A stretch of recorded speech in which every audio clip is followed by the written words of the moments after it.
we looked at this very, very closely, and I would have been very happy to give you a number if it was susceptible to determination.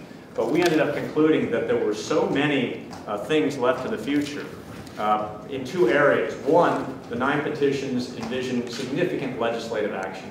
You can't determine the fiscal impact until you know how the legislature is going to treat the issue of what the sales tax rate is going to be, what constitutes low income for rebates or prebates or credits, how to address the fact that tax credits would be eliminated, that's left to the legislature, how you handle the ones that are already outstanding. Healthcare costs are TBD in some of these petitions, how they would be handled, would they be taxed, wouldn't they be taxed.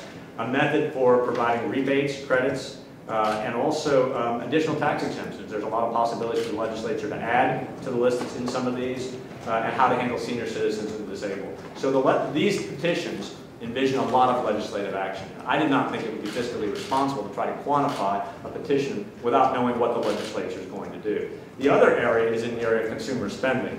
The people who are proponents of this shift in taxes say it's going to cause people to move into the state, increase the tax base, and therefore will maybe be ahead in terms of revenue. Those who oppose it say no, people don't like the idea of big sales taxes, they'll move all their business out of state and it will be a reduction. I've looked at the data on this, I've looked at the studies. Nobody really knows what the result is going to be in that case. We don't know if people move in or if they'll move out.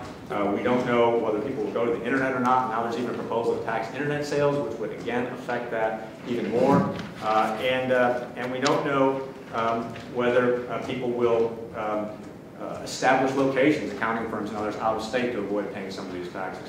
So we did a very thorough analysis. I had the best talent in the office working on this. And our conclusion was the language that we provided, which you have now in front of you, which is the total cost, savings, and or changes to tax revenue to state and local government entities cannot be determined. The proposal, 1, requires a range of legislative action with unknown outcomes, and 2, will result in changes to consumer spending patterns that cannot be presently quantified. I don't think anybody can responsibly say anything else at this point.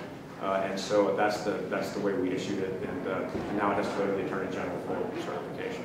So I hope I have